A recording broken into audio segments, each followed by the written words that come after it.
नमस्कार प्रेक्षक, IT genius computer education वाडा आणि क्रांतिज्योत बहुउद्देशीय सामाजिक संघटना यांच्या संयुक्त विद्यमाने सामान्य ज्ञान स्पर्धा परीक्षेचं आयोजन यावर्षी केलेलं आहे। याबद्दल आपल्यासोबत संवाद साधण्याकरता IT जीनियसचे संचालक कल्पेश ठाणगे सर आपल्यासोबत आहेत। सर, आपलं स्वागत आहे। आम्ही प्रथमतः आपल्याला हे विचारतो की सामान्य ज्ञान परीक्षेबाबत आयोजन का करावेसे वाटले? आपला जो परिसर आहे तर हा ग्रामीण परिसर आहे आणि ह्या भागामध्ये आपल्या भागातले जे विद्यार्थी आहेत तर ह्यांना सुद्धा स्पर्धा परीक्षेची संधी मिळावी।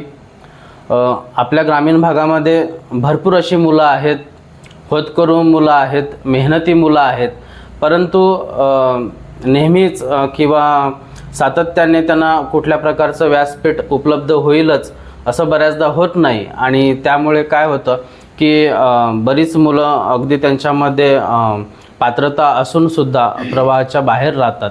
तर त्या विद्यार्थ्यांसाठी आपण एक स्पर्धा परीक्षेचं व्यासपीठ उपलब्ध करून देऊ, तर ही ह्या मागची संकल्पना आहे।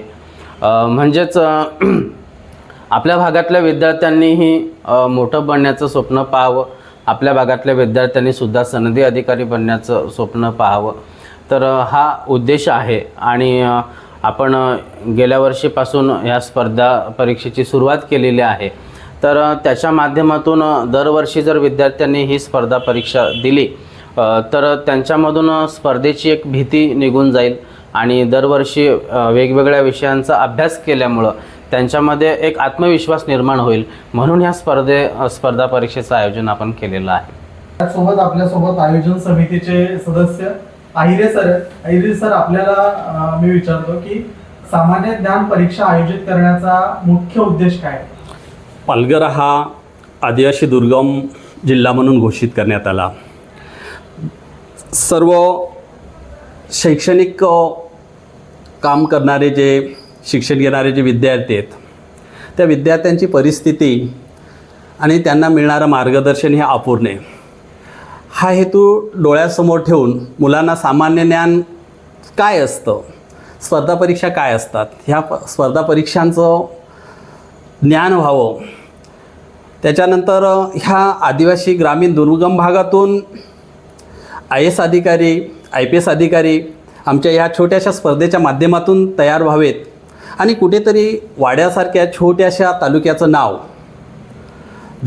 गल्लीपासून तर दिल्लीपर्यंत कुठेतरी निघावं, हा छोटासा हेतू आम्ही डोळ्यासमोर ठेवून 2023पासून सामान्य ज्ञान ही स्पर्धा जी आहे ग्रामीण दुर्गम आदिवासी भागातील शिक्षण घेणाऱ्या मुलांसाठी त्यांचा शैक्षणिक विकास व्हावा, त्यांना स्पर्धा परीक्षांचं ज्ञान व्हावं, हा हेतू डोळ्यासमोर ठेवून आम्ही ही जी सामान्य ज्ञान स्पर्धा परीक्षा जी आहे ना ती स्पर्धा परीक्षा 2023पासून चालू केली। याच्यातून आदर्श असे राष्ट्रासाठी IPS अधिकारी, IAS अधिकारी घडले जावेत, तयार व्हावेत आणि त्यांच्या हातून कुठेतरी चांगली सेवा घडावी, हा हेतू डोळ्यासमोर ठेवून आम्ही ह्या परीक्षेचं आयोजन केलेलं आहे। धन्यवाद। कल्पेश सर, सामान्य ज्ञान परीक्षा करता कोणकोणते गट आपण निवडलेले? यावेळेस आपण एकूण 5 गट केलेले आहेत। 5वी 6वीचा एक वेगळा गट असेल, 7वी 8वीच्या विद्यार्थ्यांचा एक वेगळा गट असेल, 9वी 10वी 11वी 12वी आणि खुला गट, अशा पद्धतीचे 5 गट आहेत। गेल्या वर्षी ह्या स्पर्धा परीक्षेची सुरुवात करताना आपण 3 गट केले होते, पण त्यातून थोडंसं असं लक्षात आलं की अगदी लहान मुलांना, म्हणजे समजा एक गट असेल 5वी ते 10वीपर्यंतचा आणि एक गट असेल 11वीपासून पुढचा, तर ह्या विद्यार्थ्यांना मोठ्या विद्यार्थ्यांशी स्पर्धा करावी लागत होती। तर ती जी मुलं असतात, म्हणजे 5वी 6वीची मुलं असतील तर त्यांची बौद्धिक क्षमता, 11वी 12वीची मुलं असतील त्यांची बौद्धिक क्षमता, तर ह्यांची तुलना केली तर तो फरक लक्षात घेता आपण ह्या वर्षी काय केलं आहे, अगदी 2-2 वर्गांचे गट केलेले आहेत। म्हणजे 5वी 6वीच्या विद्यार्थ्यांचा एक गट असेल, त्यांनी त्या विद्यार्थ्यांसोबत स्पर्धा करायची, 7वी 8वीचा वेगळा असेल, अशा पद्धतीने 2-2 वर्ग मिळून आपण 4 गट केले आणि 5वा जो गट आहे तो खुला गट आहे। त्या खुला गटामध्ये FY पासूनचे तर 35 वर्षापर्यंतचे विद्यार्थी सहभागी होऊ शकतात. तर या स्पर्धेमध्ये कोणकोणत्या विषयांचा समावेश केलेला आहे नंदन सर, काय सांगाल? बघा, मागच्या वर्षी आपण सामान्य ज्ञान स्पर्धा 2023ला जी आयोजित केली होती ती त्या सामान्य ज्ञान स्पर्धेमध्ये आपण भाषा, मराठी, परकीय भाषा, इंग्रजी, त्याचबरोबर बुद्धिमत्ता, गणित, त्याचबरोबर आणखी जनरल नॉलेज, चालू घडामोडी या विषयाचा समावेश केला होता. पण यावर्षी आपला या ठिकाणी विचार, आमच्या आयोजक समितीचा या ठिकाणी विचार थोडा वेगळा होता आणि यावर्षी आम्ही महाराष्ट्राच्या महापुरुष जे आपल्या त्या महापुरुषांच्या विचारांवर या ठिकाणी आपल्याला देश या ठिकाणी घडवायचा आहे आणि म्हणून त्यांचं या ठिकाणी त्यांचा विचार या ठिकाणी मुलांनी अंगीकारला पाहिजे, स्वीकारला पाहिजे. त्या दृष्टिकोनातून आपण जो खरं तर पुरोगामी महाराष्ट्र म्हटल्यानंतर छत्रपती शाहू फुले आंबेडकरांचा महाराष्ट्र आहे आणि या महाराष्ट्रामध्ये हे महापुरुषांचा परिचय विद्यार्थ्यांना व्हावा, मोबाईलकडून वाचनाकडे या ठिकाणी त्यांनी यावं, हा उदात्त दृष्टिकोन डोळ्यासमोर ठेवून आपण ह्या इयत्ता 5वी 6वी त्याचबरोबर 7वी 8वी 9वी 10वी आणि 11वी 12वी आणि खुल्या वर्गासाठी आपण महापुरुष या ठिकाणी दिलेले आहेत की त्या महापुरुषांच्या जीवनावर या ठिकाणी प्रश्न जे आहेत ते प्रश्न या ठिकाणी विचारले जातील, जेणेकरून त्यांना महापुरुषही या ठिकाणी कळतील आणि भविष्यातील त्यांच्या सामान्य ज्ञानाबद्दल सुद्धा या ठिकाणी त्यांना माहितीची आहे ती माहिती या महापुरुषांबद्दल या ठिकाणी होईल. तर या स्पर्धा परीक्षेमध्ये लहान गट, मध्यम गट आणि सर्वसाधारण गट यांच्या प्रश्नावलीचे थोडक्यात स्वरूप कसे असेल जमादार सर? आम्ही IT जिनेस कम्प्युटर एज्युकेशन संस्था यांच्या माध्यमातून गेल्या वर्षीपासून हा सामान्य ज्ञान परीक्षेचा जो उपक्रम आहे तो संचालक मान्य श्री कल्पेजी ठाणगे सर यांच्या संकल्पनेतून आम्ही राबवत आहोत. तसं पाहता आम्ही प्रामुख्याने 3 गट केलेले आहेत. ही 3 गट यासाठी की लहान मुलांना त्या स्पर्धा परीक्षेचं ज्ञान अगदी बालवयापासून जर मिळालं तर त्यांच्यामध्ये ते लहानपणापासूनच आवड निर्माण होईल आणि स्पर्धा परीक्षेची भीती त्या ठिकाणी त्यांच्या मनामधून कमी होईल. हा एक मुख्य उद्देश आम्ही डोळ्यासमोर ठेवला आणि विद्यार्थ्यांना त्या लहान गटापासून त्याची आवड निर्माण होईल आणि भविष्यामध्ये ही लहान मुलं ही मोठमोठी स्वप्न पाहू शकतील, त्यासाठी आम्ही एक गट निवडला.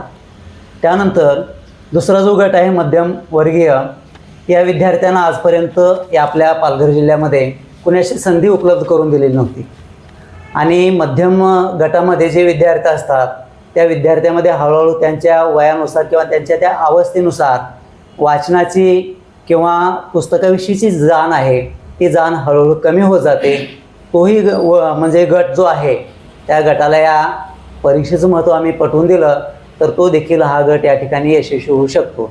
आणि तसं पाहिलं जो सर्वसाधारण गट आहे बऱ्याचशा अंशी शहरी भागामध्ये किंवा जे शैक्षणिकदृष्ट्या विकसित झालेले साधारणतः पश्चिम महाराष्ट्राचा जो भाग आहे त्या भागातील विद्यार्थी आज स्पर्धा परीक्षेमध्ये किंवा मुंबई आणि पुणेसारख्या भागातील मुलं स्पर्धा परीक्षेमध्ये आपलं वर्चस्व सिद्ध करताना दिसतात. तीच स्पर्धा आणि तोच ध्यास सिद्ध करण्यासाठी ग्रामीण भागातील, दुर्गम भागातील, आदिवासी बहुल क्षेत्रातील सर्वसाधारण गटातील विद्यार्थी देखील त्या क्षेत्राकडे वळावेत यासाठी आम्ही प्रामुख्याने या 3 गटाचं या विभाजन केलेलं आहे.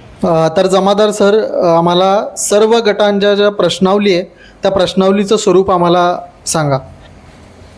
सर, आम्ही मागील वर्षी स्पर्धा परीक्षेच्या माध्यमातून लहान, मध्यम आणि सर्वसाधारण असे 3 गट निवडले होते की ज्या गटामध्ये स्पर्धा परीक्षेला ज्या विषयाबद्दल प्रश्न विचारले जातात ते प्रश्न आम्ही त्या ठिकाणी आयोजित केले होते.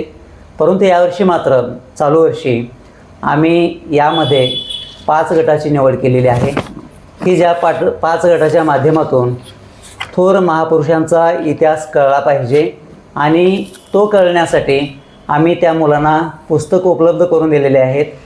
त्या पुस्तकापैकी म्हणजे विद्यार्थी वाचून त्यातील साधारणतः 70-75% त्याची त्या ठिकाणी तयारी होईल आणि साधारणतः 25 ते 30% प्रश्न जे आहेत ते आम्ही जनरल किंवा त्यांना इंटरनेटच्या माध्यमातून किंवा इतर वैयक्तिक वाचनाच्या माध्यमातून त्यांनी उपलब्ध करावं. म्हणजेच पुस्तकी ज्ञान आणि जनरल ज्ञान या दोन्हीची अवांतर वाचनाची आवड निर्माण होईल. या दोन्हीच्या माध्यमातून संगम साधून आम्ही यावर्षी या 5 गटामध्ये परीक्षेचं आयोजन केलेलं आहे. कल्पेश सर, एवढी मोठी स्पर्धा घेण्यासाठी आपण सबळ मनुष्यबळाची उपलब्धता कशी केलीत? मुळात या स्पर्धेची संकल्पना जिथून डोक्यात आली तर तिथून म्हणजे गेल्या वर्षी आपण पहिल्यांदा ही स्पर्धा परीक्षा घेतली 2023मध्ये. तर त्याच्या आधीपासून 1-2 वर्ष या स्पर्धेवर विचार करत होतो की अशा पद्धतीची स्पर्धा परीक्षा आपण घेतली पाहिजे, आपल्या तालुक्यामध्ये हा उपक्रम राबवला पाहिजे. परंतु मग त्यासाठी कोणकोणत्या गोष्टी लागतील, तर त्यामध्ये मनुष्यबळ ही बाब नक्कीच मोठी होती. तर निश्चितपणाने ह्या स्पर्धेची पहिली मीटिंग जी लावली, तर त्या मीटिंगमध्ये 6 लोक मी बोलवले होती. आपल्या वाडा तालुक्यामध्ये जे शिक्षक, वाडा तालुक्यातल्या शाळांमध्ये जे शिक्षक काम करत आहेत, तर त्यातील एक 6 लोक पहिल्यांदा मीटिंगला होते. त्यांना मी माझी संकल्पना बोलून दाखवली. निश्चितपणाने ती संकल्पना आवडली आणि ह्या स्पर्धेला मूर्त रूप देण्यासाठी आम्ही हळूहळू एक सभासद जोडत गेलो. तालुक्यातल्या शिक्षकांशी संवाद साधत गेलो. हळूहळू एक लोक जोडली गेली आणि ही स्पर्धा जेव्हा कागदावर तयार झाली, त्याचा अजेंडा जेव्हा तयार झाला, त्याचं पत्रक तयार झालं, तर हे पत्रक नंतर आम्ही घेऊन शाळांमध्ये गेलो. त्यामध्ये व्हिजिट केल्या. त्या ठिकाणी विद्यार्थ्यांना आणि शिक्षकांना स्पर्धा समजून सांगितली. तर निश्चितपणाने ज्यांना हा उपक्रम समजला, आवडला, तर ते सगळे लोक आम्हाला जोडायला लागले आणि अशा पद्धतीने गेल्या वर्षी पहिल्यांदा मला वाटतं एक साधारणपणे 40 ते 50 लोक ह्या उपक्रमाला जोडले. जे लोक ऑलरेडी शाळांमध्ये शिक्षक म्हणून कार्यरत आहेत आणि त्याच्या व्यतिरिक्त वेळ काढून हे लोक आपल्या उपक्रमाच्या मीटिंगला यायला लागले. स्पर्धेमध्ये आम्ही अजून बदल करायला लागलो, सगळ्यांचे सल्ले घ्यायला लागलो आणि मला सांगायला आवडेल की ह्या वर्षी 2024मध्ये आमच्या उपक्रमाला दुपटीपेक्षा जास्त लोक जोडलेले आहेत आणि निश्चितपणाने ही परीक्षा घ्यायची म्हटलं तर गेल्या वर्षी ह्या परीक्षेला 385 लोक जोडले गेले होते. तर ह्या विद्यार्थ्यांच्या परीक्षा घ्यायच्या. बघा, आपल्या परीक्षेचं स्वरूप असं आहे की आपण ज्या दिवशी परीक्षा घेतो त्याच दिवशी त्याच ठिकाणी तिथे पेपर तपासले जातात आणि त्याच ठिकाणी विद्यार्थ्यांचा निकाल जाहीर करून त्याच ठिकाणी बक्षीस वितरण, अशा पद्धतीचं हे सगळं आयोजन असतं. तर ह्याला निश्चितपणाने मोठं मनुष्यबळ लागतं. जेवढे लोक तिथे पेपर तपासायला लागतील तेवढेच लोक कार्यक्रमाच्या ठिकाणी सुद्धा लागतात, म्हणजे सुपरवायझिंग असेल आणि इतर बाबी. तर यामध्ये खूप मोठं मनुष्यबळ लागतं. तर आता नाही म्हटलं तरी बऱ्यापैकी मनुष्यबळ आमच्याकडे उपलब्ध आहे. तालुक्यातले, जिल्ह्यातले, अगदी जिल्हा परिषदेपासून हायस्कूल कॉलेजेसचे लोक या स्पर्धेला जोडलेले आहेत आणि आम्ही आवाहन करतो की अजून ही स्पर्धा जर आपल्याला व्यापक स्वरूपामध्ये राबवायची असेल तर आणखी शिक्षक असतील किंवा शिक्षण क्षेत्रातली मंडळी असतील तर त्यांनी ह्या उपक्रमाला जोडून घ्यावं. तर सर, परीक्षेकरता केंद्र, प्रश्नपत्रिका, मूल्यमापन आणि निकाल या सगळ्या बाबतीमध्ये आपला आतापर्यंतचा अनुभव सांगा जमादार सर. तसं पाहिलं तर या बाबी अतिशय किचकट आहेत, परंतु यासाठी आमच्याकडे तज्ज्ञ असं मनुष्यबळ होतं. परीक्षेचा पेपर तपासण्याचा, निकाल लावण्याचा फार मोठा अनुभव असणारी आणि त्याचबरोबर 10वी आणि 12वीच्या वर्षाला अध्यापन करणारी, त्यांचा निकाल बोर्डापर्यंत पोहोचणारी अशी तज्ज्ञ मंडळी असल्यामुळं आम्हाला शक्यतो या गोष्टी सोप्या झाल्या. त्याच्या पाठीमागचं कारण म्हणजे सर्व तज्ज्ञ शिक्षकांनी जे पुस्तकं आहेत ती पुस्तकं त्यांनी स्वतः रेफर केली, त्याचं वाचन केलं. त्या विद्यार्थ्याचा गट बघून त्याने तशा प्रकारच्या प्रश्नपत्रिका काढल्या की ज्या प्रश्नपत्रिकेमध्ये सामान्य ज्ञान स्पर्धा परीक्षेच्या माध्यमातून या MPSC असतील, UPSC असतील, त्या धर्तीवरती प्रश्नपत्रिका निघाल्या पाहिजे, हा एक उद्देश होता. त्याचबरोबर या ज्या आम्ही परीक्षा घेतल्या त्या परीक्षेमध्ये अतिशय गोपनीयता होती. केवळ गोपनीयताच नव्हती तर त्या परीक्षा पारदर्शक देखील होत्या. याकरिता आम्ही या तज्ज्ञांकडून ज्या पद्धतीनं मंडळ किंवा UPSC MPSCचा विभाग काम करतो त्याच पद्धतीने आम्ही देखील ही संकल्पना राबविली आणि या गोष्टीची कुठे म्हणजे गोपनीयतेचा भंग होणार नाही यासाठी या सर्व परीक्षकाकडून अगदी त्या ठिकाणी एक गोपनीय पथक आम्ही नेमलं आणि त्या पथकाच्या माध्यमातून त्या संपूर्ण परीक्षेवरती लक्ष केंद्रित करून पारदर्शकपणे आम्ही त्या परीक्षांचं मूल्यमापन केलं आणि मूल्यमापन करून त्याच्यावरती एक समिती नेमली आणि त्या समितीने पारदर्शकपणेच त्या मूल्यमापनाचं पुन्हा एकदा रिव्हॅल्युएशन करून त्या विद्यार्थ्यांचे आम्ही गट काढले आणि तशा पद्धतीनं आम्ही तो निकाल आयोजकांच्या समोर ठेवला. आणि यावर्षी देखील आम्ही गतवर्षीचा अनुभव पाहता त्याच पद्धतीनं या प्रश्नपत्रिका काढणं असतील, उत्तरपत्रिकांचं मूल्यांकन करणं असेल, विद्यार्थ्यांचा रिझल्ट लावणं असेल आणि बक्षीसपात्र जे विद्यार्थी आहेत त्यांना योग्य न्याय देणं असेल, या सगळ्याच गोष्टीमध्ये आम्ही सर्वांनीच अतिशय पारदर्शकपणे आणि गोपनीय पद्धतीने काम करण्याचं ध्येय निश्चित केलेलं आहे.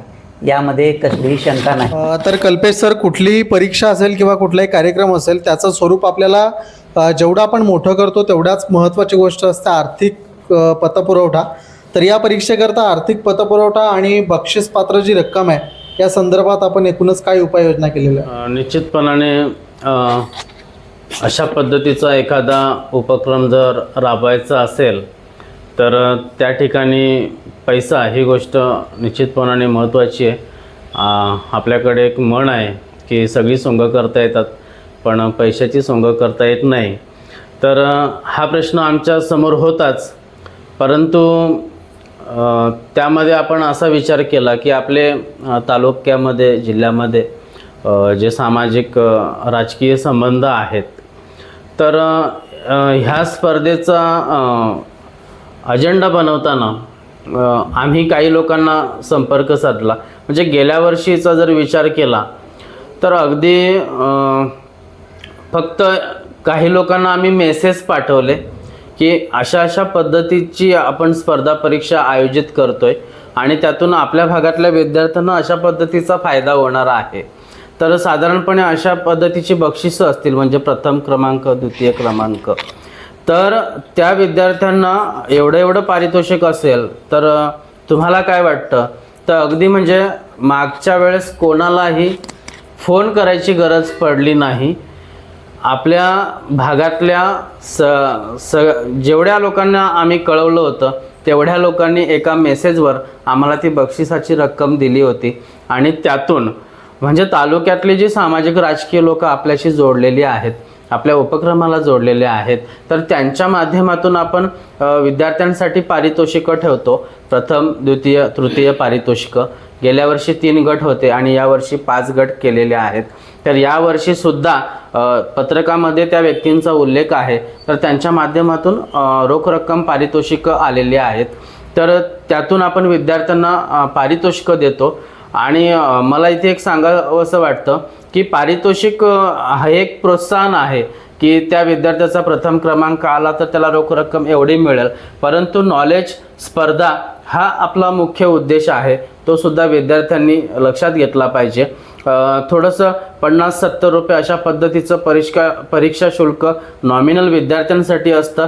त्या विद्यार्थ्याला पण त्या स्पर्धेचं महत्त्व पटलं पाहिजे आणि उर्वरित स्पर्धेचा बाकी जो सगळा खर्च असतो तर तो आयोजक म्हणून आम्ही पाहतो. तर आहिरे सर, ह्या स्पर्धेचं भविष्य कसे असेल आणि कसं असावं असं आपल्याला वाटतं? ITGNS कॅम्प्युटर एज्युकेशन वाडा आयोजित सामान्य ज्ञान स्पर्धा जी आहे, ही स्पर्धा आम्ही का आयोजित करतो? तर आमच्या ग्रामीण आदिवासी दुर्गम भागातील जी मुलं आहेत त्या मुलांना आतापर्यंत सामान्य ज्ञान स्पर्धा काय असते, शाळेमध्ये स्कॉलरशिपची परीक्षा होते, NMS परीक्षा होते आणि इतर परीक्षा होतात, परंतु ह्या फक्त शाळेपुरत्या मर्यादित राहतात. परंतु शाळेबाहेरचं जग जर बघायचं असेल आपल्याला तर ते बघण्यासाठी की महाराष्ट्र शासन आणि भारत सरकार वेगवेगळ्या प्रकारच्या स्पर्धा आयोजित करतं. आणि आज जर बघितलं तर आपल्याला साधी शिपायाची जरी परीक्षा भरती असेल तरी तिथंसुद्धा सामान्य ज्ञानाची स्पर्धा असते. परंतु आमच्या अशा दुर्गम भागातील मुलांना स्पर्धा परीक्षा हा विषय काय असतो तो विषय समजावा या हेतूने आम्ही ही परीक्षा या ठिकाणी आयोजित केली. आणि ह्या परीक्षेच्या माध्यमातून आमच्या ह्या ग्रामीण भागातील मुलं, आदिवासी दुर्गम भागातील मुलं भविष्यात चांगल्या पदावरती कार्यरत व्हावी, त्यांच्याकडून चांगलं काहीतरी समाजासाठी घडलं गेलं पाहिजे. त्याच्यानंतर ह्या परीक्षा ज्या आहेत, ह्या परीक्षा लाईफलाईन आहे मुलांची भविष्यातली, की ह्या परीक्षेच्या माध्यमातूनच IAS अधिकारी, IPS अधिकारी तयार होणार आहेत. आणि आमचा भविष्यातला हेतू हाच आहे की आमच्या ग्रामीण दुर्गम भागातून असा एखादा IAS अधिकारी, IPS अधिकारी जर तयार झाला तरी आमच्या त्या कष्टाचं ते फळ, किंवा IT GNSनं हे छोटंसं जे रोपटं लावलेलं आहे त्या रोपट्याचं वटवृक्ष झाल्यानंतर त्याला आलेलं एक जरी फळ असेल तरी त्याच्यामध्ये आम्हाला खूप मोठा आत्मिक समाधानाचा अत्यानंद जो आहे तो या ठिकाणी मिळणार आहे. हाच आमचा भविष्यातला हेतू आहे. तर माने सर, यावर्षीचं स्पर्धेचं हे दुसरं वर्ष आहे, याबाबत आपल्याला काय वाटतं? तर जे IT GNS यांच्यामार्फत ही जी परीक्षा घेतली जाते, तर एक महत्त्वाचा मुद्दा मला असं सांगावासा वाटतो की मागच्या वर्षी साधारणपणे तालुका मर्यादित, वाडा तालुका मर्यादित ही परीक्षा घेतली गेली आणि त्याच्यामुळं असं झालं की काही शाळा, काही तालुके याच्यापासून वंचित राहिले गेले. खास करून माझा तालुका जो आहे विक्रमगड तालुका, जिथं मी काम करतो, तिथल्या शाळा वंचित राहिल्या गेल्या आणि असं वाटायला लागलं की आपले विद्यार्थी जर याच्यापासून, अशा चांगल्या गोष्टीपासून वंचित राहत असतील तर सरांना ही एक कुठंतरी खंत मनात दिसली आणि त्यांनी असा विचार केला की हा तालुकाच नव्हे तर आपण एक जिल्ह्याच्या व्यापक स्वरूपात ही जर परीक्षा घेतली तर सर्व आपला जिल्हा समाविष्ट होईल. आणि भले ह्या वर्षी सर्वच तालुके येतील असे काही नाही, पण जेवढे तालुके येतील त्यांना त्याचा लाभ होईल. आणि हा उद्देश असा आहे की ही कुठल्याही प्रकारची जात, धर्म, राजकीय पक्ष किंवा कुठल्याही स्वरूपाचा याला लवलेश नाही. तर ही एक विद्यार्थी, काय म्हणता येईल त्याला, विद्यार्थी निगडीत त्यांचे हित, त्यांचं जे काही ज्ञान आहे त्याचा वापर त्यांनी त्याच्या या परीक्षेत करून एक आदर्श, आता IPS IAS अधिकारी होतील पण एक आदर्शवत IPS अधिकारी ज्यांना या नेत्यांचं काय स्वरूप आहे हे त्यांना कळावं आणि त्याच्यातून एक आदर्श असा IPS IAS अधिकारी तयार व्हावे, हा एक मोठा उद्देश आहे.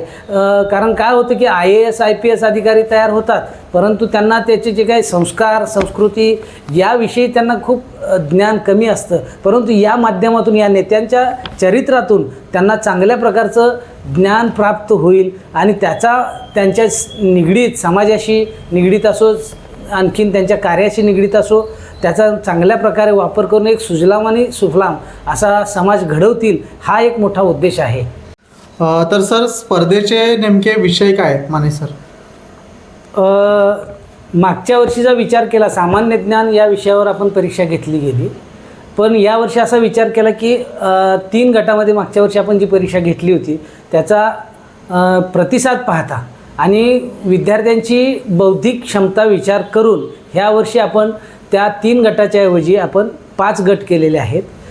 त्या 5 गटामध्ये त्यांची विभागणी अशी केली की 5वी आणि 6वी यांच्यासाठी आपण डॉक्टर बाबासाहेब आंबेडकर यांचे चरित्र अभ्यासण्यासाठी विद्यार्थ्यांना देणार आहोत आणि त्याच्यावरच आपण ते काही त्यांचं जे चरित्र अभ्यासल्यानंतर त्याच्यावरचे प्रश्न त्याच्यावर विचारले जातील.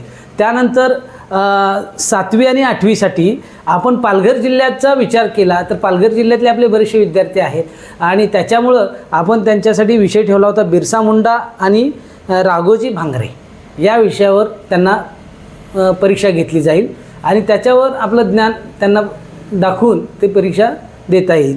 त्यानंतर 9वी आणि 10वीच्या विद्यार्थ्यांसाठी आपण शहीद भगतसिंग हा विषय त्यांना दिला जेणेकरून त्याचंही चारित्र्य त्यांना कळावं आणि विद्यार्थी त्याच्यामध्ये त्यांचं चारित्र्याचा म्हणजे काय म्हणता येईल की आपण भविष्यासाठी त्यांचं जे चारित्र्याचा आणि त्यांच्या विचारांचा पुढं त्यांना उपयोग होईल या दृष्टिकोनातून हा विषय निवडला गेला. त्यानंतर 11वी 12वीचा हा 4था गट आहे आणि त्या 11वी 12वीच्या विद्यार्थ्यांसाठी आपण सावित्रीबाई फुले व महात्मा ज्योतिराव फुले असे थोर नेते यांचा हा विषय त्यांना चारित्र्य अभ्यासण्यासाठी दिला. आणि 5वा जो खुला गट दिला होता त्याच्यासाठी छत्रपती शिवाजी महाराज हे आपले सर्वांचे नेते यांचाही खुल्या गटाने चांगल्या पद्धतीने अभ्यास करावा आणि हा खरा उद्देश असा आहे की खुल्या गटामध्ये जाणकार लोक आहेत आणि हे जे आहे की हा उद्देश का आहे देण्याचा त्यांना की हे चरित्र नुसतं अभ्यासून नाही तर ते आचरणात आणावं हा महत्त्वाचा उद्देश आहे. म्हणून हे नेते सर्व थोर निवडले गेलेले आहेत आणि याप्रमाणे ही परीक्षा घेतली. तर नंदन सर, या परीक्षेकरता आपल्याला हेच विषय का निवडावेसे वाटले? खरं तर महापुरुषांचं योगदान आपल्या जीवनामध्ये खूप मोठं आहे. खरं ते आपले प्रेरणास्त्रोत आहेत. मी तर असं म्हणेन, थोर महात्मे महापुरुष होऊन गेले, त्यांचे चरित्र जरा पहा, आपणही त्यांच्या समान व्हावे, हाच खरा जीवनाचा बोध खरा. खरं तर या महापुरुषांनी आपल्यासाठी खूप काही केलेलं आहे आणि म्हणून त्यांच्या जीवनाचा परिस्पर्श आपल्याला मिळावा. खरं तर डॉक्टर बाबासाहेब आंबेडकर भारतीय राज्यघटनेचे शिल्पकार ते आपल्याला कळावेत. त्याचबरोबर सावित्रीबाई फुले असतील, त्याचबरोबर महात्मा फुले असतील, त्याचबरोबर भगतसिंग असतील, बिरसा मुंडा असतील, ह्यासारख्या महापुरुषांनी जे काही कार्य केले ते खूप मोठं कार्य केलं आहे आणि त्यांच्या ऋणातून कुठंतरी आपण या ठिकाणी थोडंसं व्यक्त व्हावं. कारण त्या महापुरुषांच्या कार्याचा परिस्पर्श आपल्याला झाला तर आपलंही जीवन किमान त्यांचा समान नाही पण किमान आपल्या समाज घडवण्यासाठी तरी या ठिकाणी चांगलं व्हावं हा उदात्त दृष्टिकोन डोळ्यासमोर ठेवून. कारण महाराष्ट्र आपला हा पुरोगामी महाराष्ट्र आहे. छत्रपती शाहू फुले आंबेडकर या महापुरुषांच्या या ठिकाणी विचाराचा वारसा आपल्याला जपायचा आहे.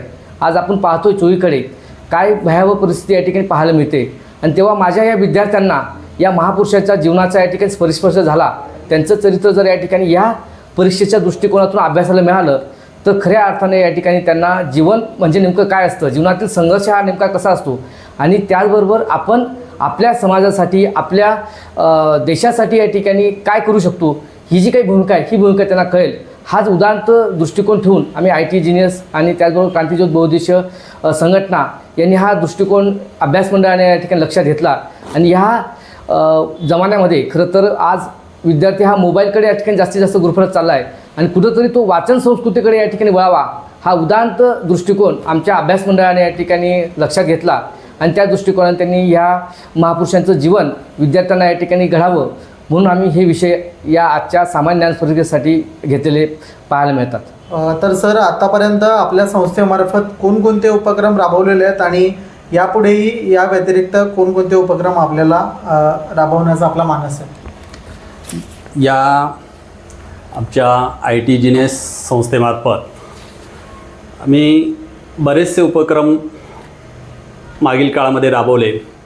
त्याच्यामध्ये आरोग्याविषयी असतील, शिक्षणाविषयी असतील, त्याच्यानंतर समाजातल्या काही समस्या असतील की ज्या समस्या शासन पातळीवरून सोडवल्या जातील त्यांच्यासाठी आम्ही अनेक उपक्रम असे राबवले गेले.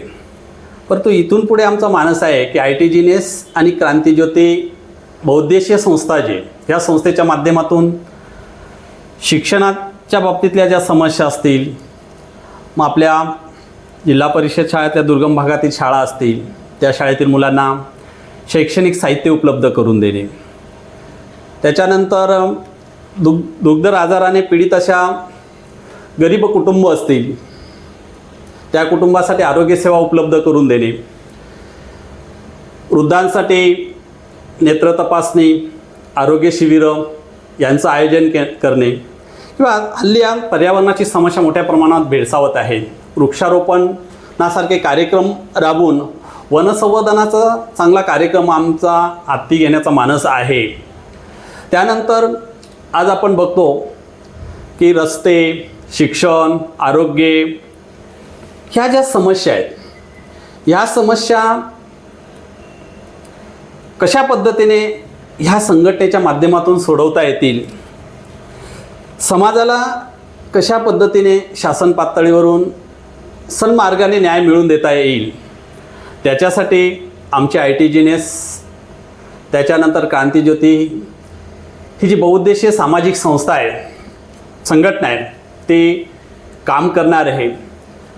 आणि ह्या सगळ्या सोयीसुविधांसाठी आम्ही एक चांगलं सन्मार्गाने काम करणार आहोत आणि समाजातल्या तळागाळाच्या माणसांना न्याय मिळवून देण्याचं काम, सोयीसुविधा उपलब्ध करून देण्याचं काम आमची क्रांतिज्योती ही बहुउद्देशीय संस्था आहे ती संस्था करणार आहे असा आमचा मानस आहे.